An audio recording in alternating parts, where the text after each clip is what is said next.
ഇന്ത്യയിൽ national highway, അവരുടെ road ഉണ്ടാക്കാൻ, നാഷണൽ കണക്ടിവിറ്റി ഉണ്ടാക്കാൻ ഒരു സംസ്ഥാനത്തെ സ്ഥലം ഏറ്റെടുത്തപ്പോഴും ബന്ധപ്പെട്ട സംസ്ഥാനങ്ങളുടെ ഖജനാവിൽ കൈയിട്ട് വാരിയിട്ടില്ല. എന്നാൽ കേരളത്തിന്റെ ഖജനാവിൽ അവർ കൈയിട്ട് വാരി. 6000 കോടി രൂപയാണ് നമ്മൾ കൊടുത്തത്. അങ്ങനെ 2500 ഏക്കറിലധികം ഭൂമി കേരളത്തിന്റെ ഒരറ്റം മുതൽ മറ്റേ അറ്റം വരെ ഏറ്റെടുത്തു. ഓരോ വ്യക്തിക്കും കിട്ടിയ 100 രൂപയിൽ 25 രൂപ കേരള സർക്കാരിൻ്റെതായിരുന്നു. ആ റോഡാണ് ഇപ്പോൾ നിർമ്മാണം പൂർത്തിയായ ഘട്ടത്തിലേക്ക് പോയിക്കൊണ്ടിരിക്കുന്നത്. ഒരിക്കലും കേരളത്തിലെ ജനങ്ങൾ ഈ നാഷണൽ ഹൈവേ യാഥാർത്ഥ്യമാകും എന്ന് കരുതിയതല്ല. ഗൾഫിൽ പോയിട്ട് വന്ന ആളുകൾ വളരെ ഗ്രഹാതുരത്വത്തോടുകൂടി തങ്ങളുടെ നാട്ടിൽ ഇതുണ്ടാവില്ലേ എന്ന് പലപ്പോഴും ദീർഘനിശ്വാസത്തോടെ പറയുന്നത് നമ്മൾ കേട്ടിരുന്നു. യാഥാർത്ഥ്യമാവില്ല എന്ന് നമ്മൾ വിചാരിച്ച 8 വരിപ്പാത, 6 വരിപ്പാത, അതിന് പുറമെ സർവീസ് റോഡ് 2 ഭാഗത്തും, അങ്ങനെ 8 വരിപ്പാത നമ്മളുടെ സംസ്ഥാനത്ത് യാഥാർത്ഥ്യമായി. പിണറായി വിജയൻ കേരളത്തിന്റെ മുഖ്യമന്ത്രി അല്ലായിരുന്നു എങ്കിൽ നാഷണൽ ഹൈവേയുടെ ഈ വികസന പ്രവർത്തനം ഈ സംസ്ഥാനത്ത് നടക്കും എന്ന് നിങ്ങൾ കരുതുന്നുണ്ടോ? ഉമ്മൻചാണ്ടിയുടെ സർക്കാരിന്റെ കാലത്ത് ഭൂമി ഏറ്റെടുക്കൽ നടക്കില്ല എന്ന് പറഞ്ഞ് പൂട്ടിവെച്ച പദ്ധതിയാണത്. 4 വെൽഫെയർ പാർട്ടിക്കാരെ കണ്ടപ്പോ, 4 SDPIക്കാര് കൊടിയെടുത്തിറങ്ങിയപ്പോ, BJPക്കാരും RSSകാരും ഈ സർക്കാരിന്റെ പദ്ധതികളെ അട്ടിമറിക്കാൻ വേണ്ടി മുന്നോട്ട് വന്നപ്പോ ഭയപ്പെട്ട് ഇനി സ്ഥലമേറ്റെടുക്കാൻ കഴിയില്ല എന്ന് ഉറപ്പിച്ചതാണ് UDFന്റെ സർക്കാർ. ആ പദ്ധതിയാണ് നമ്മൾ യാഥാർത്ഥ്യമാക്കിയത്. ചില്ലറ കാര്യമാണോ? കേരളത്തിന്റെ ഒരറ്റം മുതൽ മറ്റേ അറ്റം വരെ ഈ ദേശീയപാത പണി പൂർത്തിയായി കഴിഞ്ഞാൽ കേരളത്തിന്റെ അനന്തമായിട്ടുള്ള വികസന സാധ്യതയെക്കുറിച്ച് നിങ്ങളൊന്ന് ആലോചിച്ചു നോക്കൂ. വളാഞ്ചേരിയിൽ നിന്നിപ്പോ കോഴിക്കോട്ടേക്ക് മെഡിക്കൽ കോളേജിലേക്ക് പോകാൻ വെറും 45 മിനിറ്റാണ്. പൂർത്തിയായിട്ടില്ല ദേശീയപാത. 45 മിനിറ്റിനുള്ളിൽ ഇപ്പോ മെഡിക്കൽ കോളേജിലെത്താം.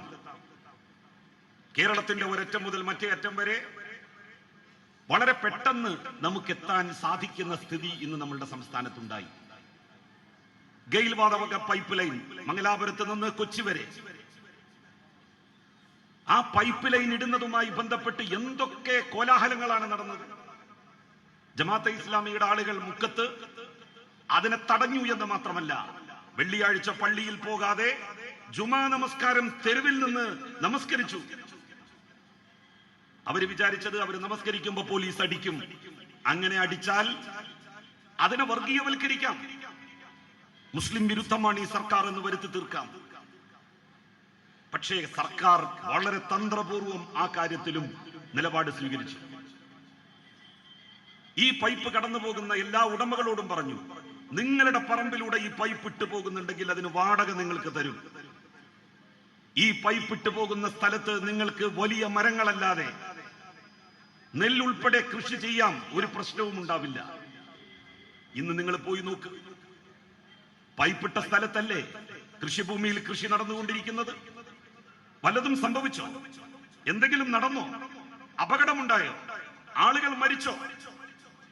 വാടക കൊടുത്തു എല്ലാ സ്വകാര്യ വ്യക്തികൾക്കും. ആരെയും വേദനിപ്പിച്ചില്ല, ഒരാളെയും നോവിച്ചില്ല. വിഴിഞ്ഞം പോർട്ട്, എന്തൊക്കെ മാത്താങ്കുത്തുകളാണ് അതേക്കുറിച്ച് അരങ്ങേറിയത്.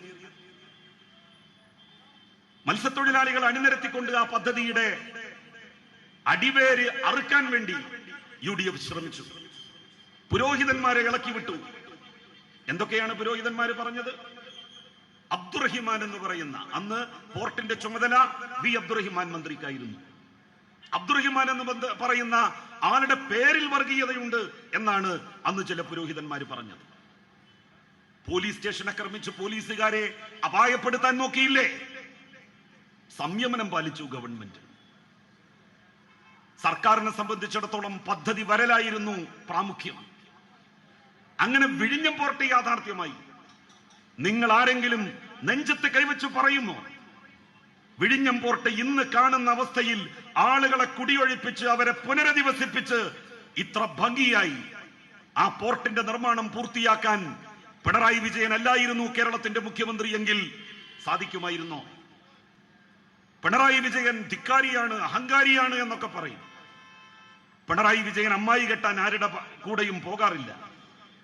എടുക്കേണ്ട നിലപാടുകൾ എടുക്കും, നീതി കാണിക്കേണ്ടവരോട് നീതി കാണിക്കും, അധർമ്മം പ്രവർത്തിച്ചവരോട് ഒരു വിട്ടുവീഴ്ചയും കാണിക്കില്ല. അങ്ങനെ വിഴിഞ്ഞം പോർട്ടും യാഥാർത്ഥ്യമായി. നമ്മൾ കഴിഞ്ഞ 10 വർഷമായിട്ട് പവർ കട്ട് എന്ന് പറയുന്ന വാക്ക് കേട്ടിട്ടുണ്ടോ? കഴിഞ്ഞ വേനൽക്കാലത്ത് എന്തൊരു ചൂടായിരുന്നു. ഏതാണ്ട് എല്ലാ വീടുകളിലും AC ആയില്ലേ? രാത്രി ഏതെങ്കിലും ഒരു വീട്ടിൽ പവർ കട്ടുണ്ടായതായി നിങ്ങളുടെ ഓർമ്മയിലുണ്ടോ? എന്തേ പവർ കട്ടില്ലാതിരുന്നു? വെറുതെ അല്ലാതെ മിന്നി മിന്നി പ്രകാശിച്ചിരുന്ന ലൈറ്റുകൾ ഇപ്പൊ ഉണ്ടോ? കൊച്ചി മുതൽ ഇടമൺ വരെ 400 കിലോമീറ്റർ പവർ ഹൈവേ വലിയ ലൈൻ വലിക്കുന്നത് നിങ്ങൾ കണ്ടിട്ടില്ലേ? ആകാശത്തുകൂടെ വലിയ ലൈൻ, ആ വലിയ കാലിന് മുകളിൽ അത് വലിക്കുന്നതിന് തടസ്സം നിൽക്കുകയായിരുന്നു തെക്കൻ മേഖലയിലെ പല പുരോഹിതന്മാരും പല ധനാഢ്യന്മാരും വലിയ വലിയ എസ്റ്റേറ്റുകളുടെ ഉടമകൾ. അവര് പറഞ്ഞു, ഞങ്ങളുടെ എസ്റ്റേറ്റിന് മുകളിലൂടെ ഈ വലിയ ലൈൻ വലിച്ചാൽ അതുണ്ടാകും, ഇതുണ്ടാകും, അത് പള്ളിയുടെ സ്വത്താണ്, ഇത് മദ്രസയുടെ സ്വത്താണ്, ക്ഷേത്രത്തിന്റെ സ്വത്താണ്, മസ്ജിദിന്റെ സ്വത്താണ്, അതുകൊണ്ട് ഇതിലൂടെ വലിക്കാൻ പാടില്ല എന്ന് പറഞ്ഞു. ഉമ്മൻചാണ്ടി ആ ഫയൽ പൂട്ടിവെച്ചു. അവരെ എല്ലാവരെയും എതിരാക്കി എന്തിനു വലിക്കുന്നു എന്നാണ് ഉമ്മൻചാണ്ടി ചിന്തിച്ചത്. പിണറായി വിജയൻ മുഖ്യമന്ത്രിയായപ്പോ ഈ ആളുകളെ മുഴുവൻ വിളിച്ചു കൂട്ടിക്കൊണ്ട് പറഞ്ഞു. എന്താ പറഞ്ഞത്? നമ്മളുടെ കേരളം ഇരുട്ടിലാവാൻ വേണ്ടി പോവുകയാണ്. ഈ പവർ ഹൈവേ യാഥാർത്ഥ്യമായില്ലെങ്കിൽ വിളക്ക് കത്തിച്ചു വെച്ച് നമ്മളുടെ മക്കൾ പഠിക്കേണ്ടി വരും. അതുകൊണ്ട് ഈ സർക്കാർ ആ പവർ ഹൈവേ വലിക്കാൻ വേണ്ടി പോകുന്നു, വലിയ ലൈൻ വലിക്കാൻ വേണ്ടി പോകുന്നു. നിങ്ങൾ സഹകരിക്കണം. സഹകരിക്കാത്തവരെ സർക്കാർ നേരിടും. ആ ഒരൊറ്റ വാക്കിന്റെ പിൻബലത്തിലാണ് 400 kilometre Idamon Kochi power highway യാഥാർത്ഥ്യമായത്. ഞാൻ ഈ പദ്ധതികളെ കുറിച്ച് മാത്രം പറഞ്ഞത്, ഈ പദ്ധതികൾ UDF എന്ന് പറയുന്ന ഒരു സംവിധാനം ഈ നാട്ടിൽ അധികാരത്തിൽ ഉണ്ടായിരുന്നെങ്കിൽ എത്ര കൊല്ലം അവർ ഭരിച്ചാലും അവർക്ക് ഇത് യാഥാർത്ഥ്യമാക്കാൻ കഴിയില്ല എന്നുള്ളത് കൊണ്ടാണ്. ഈ നാഷണൽ ഹൈവേ സ്ഥലമേറ്റെടുപ്പ് UDF-ന്റെ കാലത്താണ് നടന്നിരുന്നതെങ്കിൽ എത്ര കോൺഗ്രസിന്റെയും ലീഗിന്റെയും പറമ്പ് കച്ചവടക്കാർ ഇവിടെ ഭൂമി എടുത്തുകൂട്ടി ലാഭം പോകുമായിരുന്നു. യഥാർത്ഥ ഉടമകൾക്ക് പണം ലഭിക്കുമായിരുന്നോ? ഒരിക്കലും ലഭിക്കുമായിരുന്നില്ല.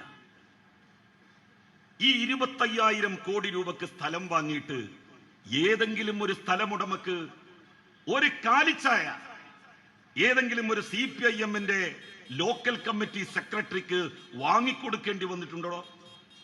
നിങ്ങൾ പറ.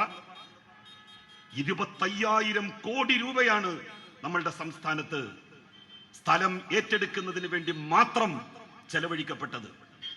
ആർക്കെങ്കിലും ഒരു 10 പൈസ CPIM-ന് കൊടുക്കേണ്ടി വന്നിട്ടുണ്ടോ? CPI-ക്ക് കൊടുക്കേണ്ടി വന്നിട്ടുണ്ടോ? ഏതെങ്കിലും രാഷ്ട്രീയ പാർട്ടികൾക്ക് കൊടുക്കേണ്ടി വന്നിട്ടുണ്ടോ? അഴിമതി നടത്തുക എന്നുള്ളത് UDF-ന്റെ സ്വഭാവമാണ്. ആ സ്വഭാവം അനുസരിച്ചാണ് അവർ കാര്യങ്ങളെ നോക്കിക്കാണുന്നത്.